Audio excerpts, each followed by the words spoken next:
बहुत लोग जो है कह रहे हैं तो जब तक ईवीएम नहीं हटेगा तब तक सरकार नहीं बदलेगी। ईवीएम के ऊपर आप क्या कहेंगे? नहीं, ये बात तो सही है कि जब एटीएम हैक हो सकता है तो ईवीएम हैक होता है, नो डाउट। लेकिन सिर्फ ईवीएम से ही सब कुछ हो जाता है, ये संभव नहीं है। देश की जनता का माथा खराब है।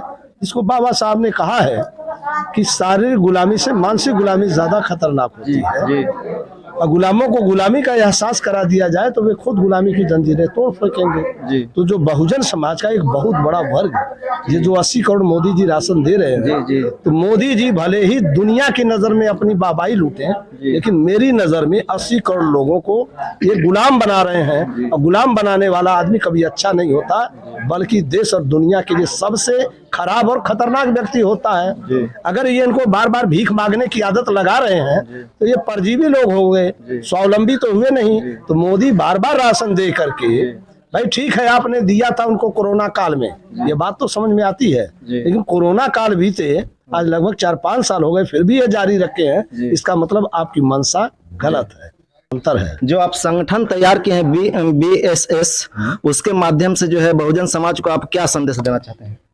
बहुजन समाज को एक लाइन का संदेश है कि यह देश तेरे पूर्वजों का है, राष्ट्र तेरा है, तुम अपने ही देश में गुलाम हो। अपने वोट की ताकत से 10% वालों को हरा करके देश की सरकार अपने कब्जे में कर लो।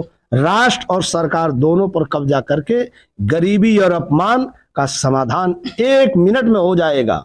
तो एक बाबा है, वो कहते हैं तो संविधान का पहला पेज जो है राम से शुरू होता है। क्या इसमें राजनीति है, समझ में नहीं आता। जो बाबा जी कह रहे हैं वो बाबा नहीं है, दुनिया का सबसे बड़ा आतंकवादी है, सरासर झूठ का पुलिंदा है और षड्यंत्र है जी।